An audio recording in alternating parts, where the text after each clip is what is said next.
Bonjour à tous et bienvenue dans Masters of Comms, le podcast de la communication d'entreprise par ceux qui la transforment. Je suis Barbara Marzari, directrice chez Sociable en charge des stratégies d'engagement et de communication. Et aujourd'hui, je reçois Thomas Ledis, responsable des médias sociaux et de l'influence chez EDF. Avec Thomas, nous allons voir comment il a réussi à engager les collaborateurs d'EDF autour de la nouvelle RSE, qui est complètement centrée sur la transition énergétique et la sauvegarde de l'environnement, des thèmes très importants qui nous concernent tous. Bonjour Thomas, enchanté. Bonjour Barbara, merci de me recevoir. Thomas, parle-nous un peu de toi. Quel est ton parcours et quel est ton rôle aujourd'hui chez EDF ? Donc, j'ai 37 ans, j'ai débuté mon parcours chez Radio France en tant que journaliste et puis ensuite quelques années à la Fédération française de football avant de passer une dizaine d'années en agence, notamment au sein du groupe OpenD chez Creative Content, puis We Are Social et enfin chez Publicis Consultant, donc au sein du groupe Publicis. J'ai rejoint EDF en février 2020, donc en tant que responsable du pôle social média et influence. Aujourd'hui, on est une équipe de 8 personnes qui est au sein du Live Hub. Alors le Live Hub chez EDF, c'est extrêmement important, c'est à la fois un lieu physique, mais c'est aussi une équipe qui est composée à la fois du service de presse et du pôle social média et influence. Et donc, en fait, on gère, entre guillemets, la réputation du groupe au quotidien. On opère les comptes réseaux sociaux du groupe, donc tout ce qui va être Twitter Corporate, aussi LinkedIn, etc. Et puis, on accompagne les entités et les filiales du groupe qui souhaitent s'exprimer sur les réseaux sociaux. On joue un petit peu le rôle d'une agence interne au sein du groupe. Alors Thomas, EDF, tout le monde connaît, c'est le fournisseur d'énergie leader en France. On pense tout de suite à l'énergie électrique, mais c'est bien plus varié que cela, n'est-ce pas ? Déjà, on est producteur. On est producteur d'électricité et ça, c'est hyper important. On est producteur d'énergie responsable et on produit l'électricité en France à 97% sans CO2 à travers un mix énergétique. Ça, c'est clé. Le nucléaire, que tout le monde connaît, mais aussi les énergies renouvelables qui sont extrêmement importantes avec l'hydroélectricité, le solaire et l'éolien. EDF, c'est aussi et d'abord 160 000 salariés à travers le monde. Effectivement, on est présent en Italie, on est présent en Angleterre, on est présent un petit peu partout dans le monde. Et en France, c'est 130 000 salariés. Nous, on est une entreprise qui est une force aussi d'innovation extrêmement importante avec des startups que l'on accompagne par le groupe. On propose aussi pas mal de solutions autour de la mobilité électrique, de la rénovation des bâtiments, tout ce qui va concerner effectivement l'énergie, l'électricité et sa consommation. Et bien entendu, nous sommes fournisseurs pour énormément de personnes en France, donc presque 30 millions de clients. Tu as évoqué justement les sujets environnementaux et qui sont tellement prioritaires pour EDF qui sont devenus même le cœur de votre nouvelle RSE. Est-ce correct ? Oui, c'est correct. EDF, il faut savoir que c'est l'une des entreprises préférées des Français. C'est aussi une des entreprises qui recrute le plus en France actuellement. Donc en fait, on a des enjeux extrêmement importants pour attirer à la fois de nouveaux clients, mais aussi attirer de nouveaux talents qui vont venir grossir, entre guillemets, les rangs d'EDF et venir nous aider à justement lutter contre le réchauffement climatique. Cette RSE, cette raison d'être, on l'a inscrite dans nos statuts en mai 2020. Donc c'est un travail collaboratif qui a été fait avec les salariés pendant plusieurs mois. Et cette raison d'être, c'est construire un avenir énergétique neutre en CO2, conciliant préservation de la planète, bien-être et développement grâce à l'électricité et à des solutions et services innovants. C'est une raison d'être qui porte clairement une part d'optimisme. On a voulu être optimiste parce que face aux défis climatiques qui nous font face, on va en avoir clairement besoin. Et donc, nous, on conçoit cet avenir en conjuguant développement, croissance et lutte contre le réchauffement climatique. C'est un sujet passionnant, mais tu en conviens, en fait, cela peut paraître assez théorique, on peut avoir l'impression d'être dans un domaine un peu abstrait, d'autant plus que, on va pas se mentir Thomas, l'environnement c'est quand même un terrain où beaucoup d'entreprises aujourd'hui se positionnent. Alors comment avez-vous structuré votre communication et notamment vis-à-vis des collaborateurs EDF ? Tout ce qui peut paraître abstrait, et ça, effectivement, on l'entend parce que c'est de toute manière le sujet du moment, t'as raison, c'est finalement quelque chose de très concret et notamment pour les salariés d'EDF, mais comme pour nous tous finalement. Pour donner un exemple très concret, en centrale nucléaire, il y a à peu près 25 000 salariés aujourd'hui qui travaillent au quotidien en centrale nucléaire. Pour beaucoup, ils ont l'obligation, du fait de leur poste, de leur fonction, et puis pour des fonctions d'astreinte aussi, ils ont pour obligation d'habiter dans un rayon de moins d'1 heure de ces centrales nucléaires. Le nucléaire, comme ça fait peur. Et en fait, quand on travaille dans moins d'1 heure, enfin dans un rayon de moins d'1 heure autour de la centrale, on a quand même le souhait, l'obligation, comme chacun d'entre nous, d'avoir des enfants qui vont vivre dans un environnement sain. Et donc, en fait, tout le monde fait extrêmement attention à la préservation de son environnement, à l'installation, aux installations, à la sécurité aussi de ces installations. Donc, en fait, on fait super attention. Donc, nos salariés, avant d'être des salariés, sont d'abord des individus. Et donc, eux sont très, très attentifs à l'environnement qui les entoure. Donc, ils sont déjà dans des choses très concrètes. Fort de ce constat, Thomas, quel est le plan d'action que tu as mis en place pour engager les collaborateurs dans la nouvelle RSE d'EDF ? C'est un travail collectif. Je pense que, en fait, déjà, pour le coup, vraiment, c'est pas moi, c'est vraiment un travail collectif qui a été mené de longue haleine, d'ailleurs bien avant que j'arrive, puisque moi, quand je suis arrivé, c'est le moment où on a déployé cette raison d'être là. Donc, le travail il a été fait bien en amont, avec la direction des ressources humaines, avec la direction de l'innovation, RSE et stratégie, et puis bien entendu la direction de la communication, mais aussi toutes les unités locales, puisqu'en fait, sur 130 000 salariés, ces 130 000 salariés-là, ils sont disséminés un peu partout en France, sur des installations de production d'électricité, centrales nucléaires, les barrages hydroélectriques, les centrales solaires, etc. Mais aussi dans d'autres forces d'action en région pour accompagner nos clients et accompagner la manière dont EDF se déploie. Donc l'idée, c'était de se baser sur beaucoup de réseaux de collaborateurs aussi, parce que il y en a énormément, des réseaux d'ambassadeurs internes, plus jeunes, moins jeunes, des anciens d'EDF aussi, qui se sont beaucoup impliqués dans cette raison d'être-là. Ils ont été sensibilisés, ils s'en sont emparés, ils la partagent aujourd'hui partout en France. Aussi, ils ont mis en place, et notamment du côté de la direction de l'innovation RSE stratégie, on a mis en place un partenariat avec une association qui s'appelle la Fresque du Climat. Je ne sais pas si ça te parle. Oui. La Fresque du Climat, c'est des grands ateliers de jeux de cartes, d'une certaine manière, qui permettent de comprendre les mécanismes du réchauffement climatique et puis surtout la manière dont l'humain, a une action sur ce réchauffement climatique-là. Aujourd'hui, c'est plus de 25 000 salariés d'EDF, donc c'est énorme, qui en France ont déjà été sensibilisés, ont déjà participé à un de ces ateliers-là. Et on a beaucoup aujourd'hui de modérateurs, d'animateurs de l'atelier de la Fresque du Climat qui sont au sein d'EDF et qui continuent à promouvoir. Donc ça nous permet, nous, en fait, de continuer à sensibiliser les salariés. Et puis derrière, on met en face les solutions proposées par EDF à tous les niveaux. Tout à l'heure, je parlais de centrales nucléaires parce qu'effectivement, le nucléaire a cette capacité de produire de l'énergie à très faible émission de CO2. Mais on a bien entendu les renouvelables et aussi tous les services que l'on apporte. Donc, quand on parle de rénovation de bâtiments, quand on parle de pompe à chaleur, etc., c'est à chaque fois une manière pour nous d'apporter un service ou une manière de produire l'électricité à faible émission de CO2. Tu as évoqué, Thomas, cette diversité de métiers. 130 000 collaborateurs en France. Donc, ce qui est frappant, c'est que vous avez réussi chez EDF à créer une véritable communauté d'ambassadeurs. Mais quand on travaille dans une si grande entreprise avec une telle diversité de profils et de métiers, comment est-ce qu'on s'y prend pour créer du lien et bâtir une telle communauté? Quand je suis arrivé chez EDF, j'ai été vraiment frappé par la manière, frappé c'est le bon mot, par la manière dont les gens appréhendaient leur travail chez EDF, leur fierté d'appartenance au groupe EDF, la fierté aussi du service public. Quand on produit l'électricité, on produit l'électricité pour l'ensemble des Français. On la fournit pas à tous, on n'est pas fournisseur de tous les Français, ça c'est sûr, mais on la produit pour l'ensemble des Français globalement. Et ça, c'est quelque chose qui est extrêmement fort. Donc, les communautés d'ambassadeurs, elles se sont créées par elles-mêmes. Et ça, c'est dans l'ADN du groupe.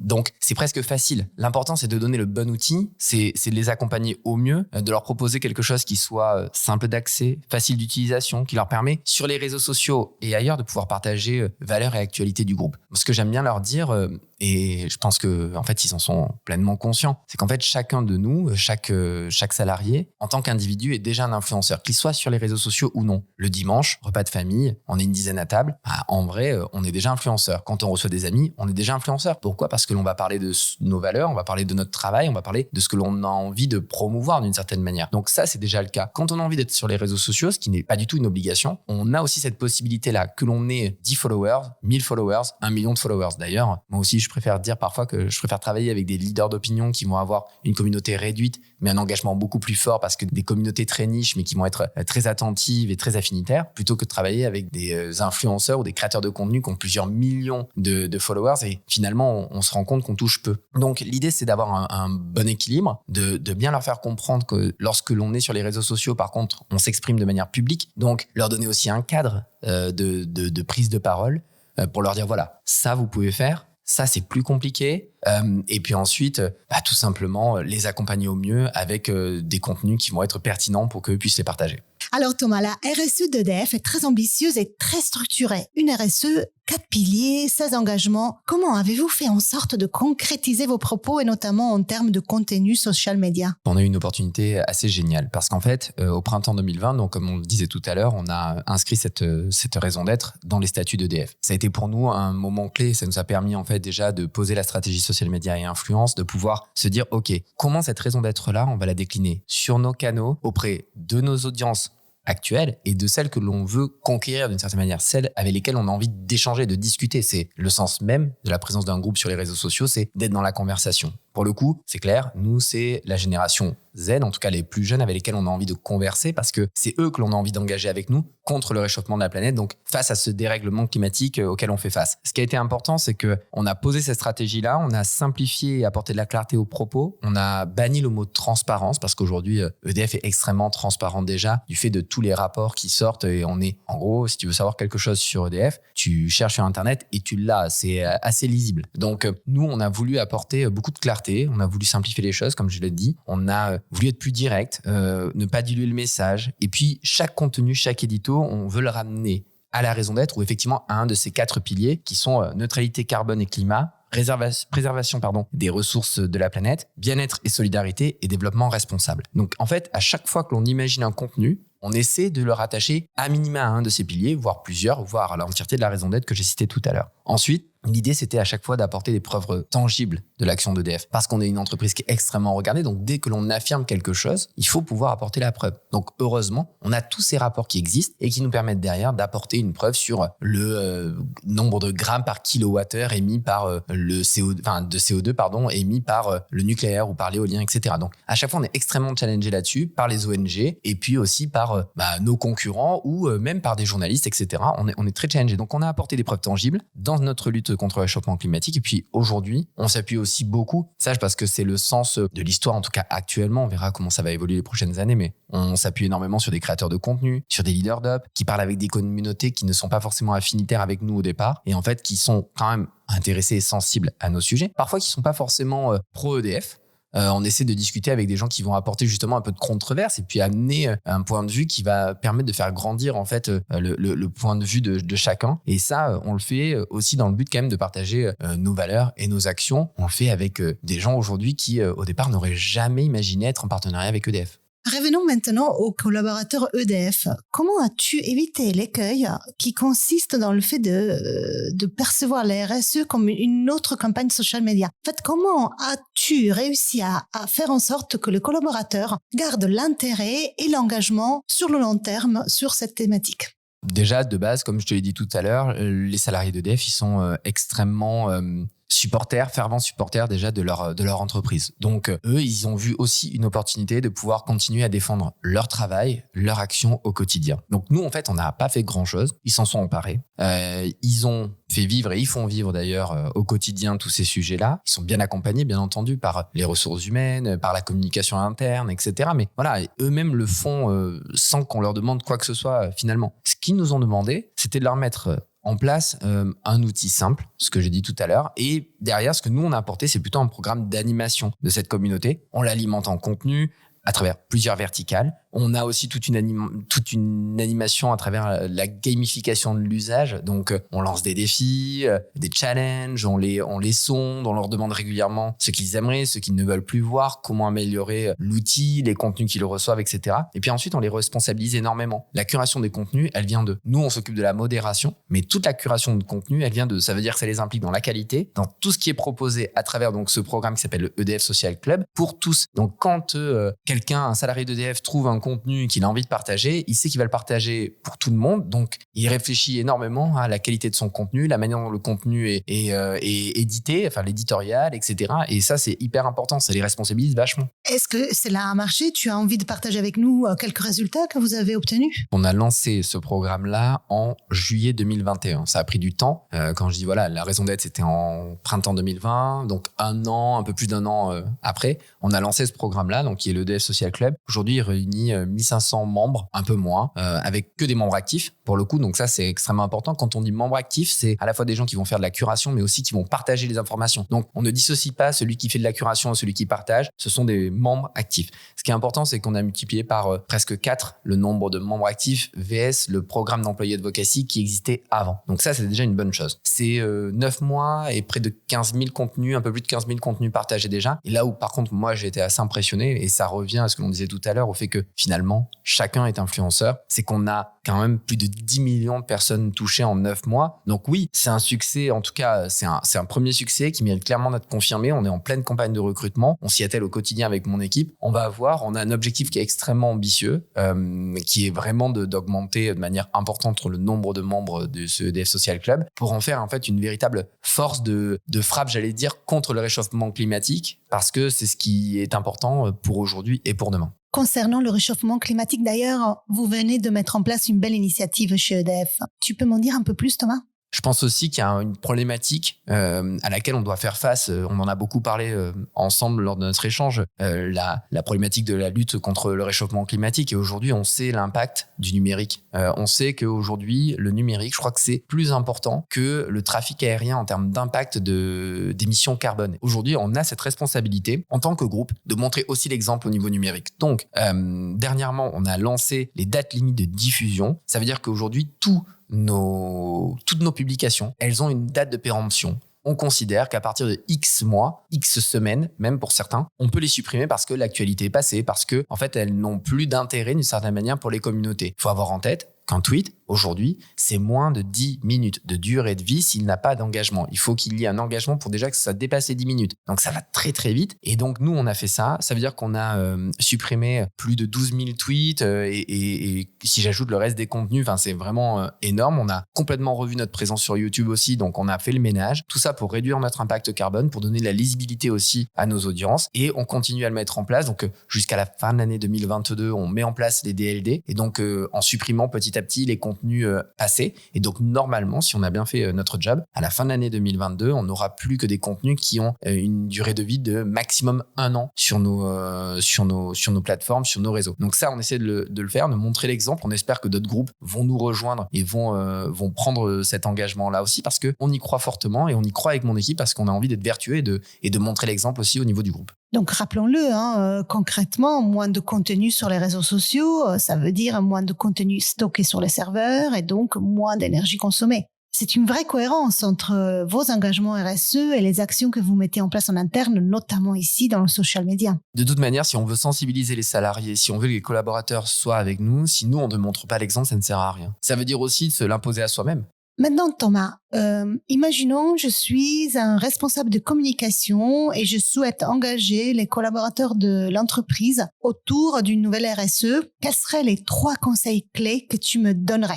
Déjà, c'est considérer le collaborateur comme un individu qui a des convictions, des valeurs et des envies. Donc déjà, on a pris le temps d'écouter ces collaborateurs-là. Il y a eu des interviews, des questionnaires que l'on a rassemblés et qui nous ont permis en fait de déterminer leurs souhaits. Donc ça, c'est clé, je pense, parce que c'est la base.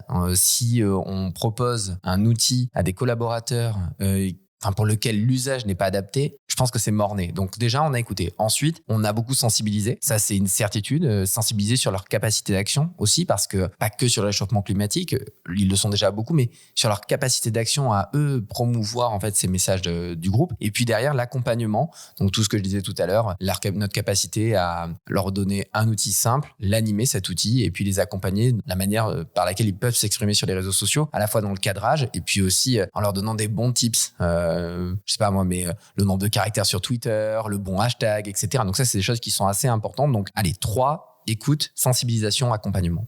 Est-ce que tu penses du coup que ces actions que vous avez mises en place finalement ont amélioré les compétences digitales des collaborateurs finalement? Est-ce que du coup il y a plus de collaborateurs chez EDF qui sont beaucoup plus à l'aise sur les réseaux sociaux et tout ça? Est-ce que du coup ce n'est pas aussi un levier de transformation? Si, c'en est un. Je l'espère en tout cas vraiment parce que c'est une manière de s'exprimer qui est nouvelle. Ce qui est certain, c'est que on ne veut forcer personne. Donc, quand on a parlé pour la première fois du EDF Social Club, on a fait des réunions où il y avait 400, 500, 600 personnes en même temps. C'était du temps de Teams. On leur a dit la première chose, c'est vous n'êtes obligés à rien et personne ne vous impose quoi que ce soit. Quand on s'exprime sur les réseaux sociaux, quand on s'appelle Barbara ou Thomas, on s'exprime en notre propre nom. On s'exprime pas au nom de l'entreprise. Donc, si vous êtes sur les réseaux sociaux, déjà vous avez le droit d'y être ou de ne pas y être, et ensuite vous avez le droit de dire ou de ne pas dire ce que vous voulez. Personne vous force à quoi que ce soit. C'est ni écrit dans votre fiche de poste, ni rien du tout. Si vous avez envie de vous exprimer pour le groupe, enfin en tout cas à travers des messages du groupe, on vous donne un cadre parce que c'est hyper important et la mention ce que je dis n'engage que moi et pas mon entreprise, c'est très bien de la mettre, c'est le minimum, mais en vrai, elle ne suffit pas et on le sait tous. Donc ça, je pense que c'est hyper important de sensibiliser aussi les salariés, leur dire attention, il y a quand même un cadre légal et attention à ne pas dénigrer, attention à ne pas être dans la véhémence, attention à être dans le respect. Vous pouvez exprimer toutes vos convictions à la condition de respecter ça. C'est une base, mais qui est une base, en fait, on ramène la vie réelle dans le digital. C'est assez simple pour le coup. Donc ça s'est extrêmement bien passé. Et ensuite, on leur a apporté à travers des fiches, des tips, effectivement, de la manière dont ils peuvent s'exprimer sur les réseaux sociaux. Donc, ce que l'on voit, moi, je pense que ce qui est le plus frappant, peut-être, c'est l'expression sur LinkedIn, où on a vu des expressions mieux rédigées, plus dans les codes de la plateforme. Et ça, c'est extrêmement important. Sur Twitter, la différence, c'est qu'en fait, c'est tellement court que, hormis l'utilisation du bon hashtag au bon moment, in fine, 280 caractères ou 240 caractères, c'est très court pour s'exprimer. Donc, faut être rapide. Ça implique quand même de savoir synthétiser et être direct. Sur LinkedIn, on a vu des choses vachement mieux rédigées avec les bons codes, les bonnes interpellations, etc. Donc, ouais, j'espère vraiment que ça aide en tout cas. Super. Maintenant, Thomas, laisse-moi juste poser la question qu'on aime bien poser à tous les experts qui interviennent dans ce podcast. Est-ce que tu voudrais partager avec nos auditeurs le titre d'un livre qui t'a particulièrement marqué dernièrement? En fait, j'en ai deux. Alors, je suis désolé, je fais pas bien les choses. Il y en a un qui m'a marqué récemment et un qui m'a marqué mais il y a beaucoup plus longtemps et je pense que c'est quelque chose qui est important. Pourquoi ? Parce que je pense que ça a régi mon parcours en agence et ma manière de voir, je sais pas, la manière dont mon logiciel s'est construit en tant que manager et puis l'appréhension en fait que j'ai au travail. Il y a un bouquin qui est génial qui s'appelle Rework, qui m'avait été conseillé par un copain, quelqu'un qui est devenu un ami mais qui m'avait rencontré en entretien. Je pense que c'est le deuxième entretien que je passais quand je voulais rentrer chez We Are Social et c'était une des personnes que j'avais rencontrées pour comprendre comment était l'agence, etc. Il m'a dit ouais, lis ce bouquin. Et donc ce bouquin, ça remonte à 2015. C'est un bouquin qui est sorti un petit peu avant et c'est un livre donc qui a été écrit par Jason Fried et David Heinzmann Hansen. J'espère que je prononce bien. C'est les créateurs de Basecamp, qui est un logiciel de gestion de projet internet. Et en fait, je pense qu'avec la crise Covid que l'on vit depuis 2 ans, c'est un livre qu'il faut lire aujourd'hui parce qu'en fait, il va poser des principes d'organisation et de management, notamment sur l'équilibre vie pro, vie perso, sur la réunionnite aiguë que l'on peut connaître dans les grands groupes ou pas. Ils ont sorti un bouquin là il y a pas longtemps que j'ai pas encore lu qui s'appelle Remote, qui est sur le télétravail. Voilà, c'est une approche ils ont un truc qui est faire mieux en faisant moins. Et ça veut pas dire que, quand je dis ça, je prône pas le retour à X heures de travail, j'en sais rien, c'est pas mon sujet, mais en tout cas, il y a un truc qui dit on peut réussir à concilier vie pro, vie perso, tout en étant hyper productif et hyper efficace au travail, et hyper productif et hyper efficace dans sa vie perso. Ça, voilà, clairement, ça fait partie des choses qui ont drivé ma manière de manager. Je sais qu'en agence, typiquement, j'étais assez contre tout ce qui est charrette, etc. Donc terminer beaucoup trop tard.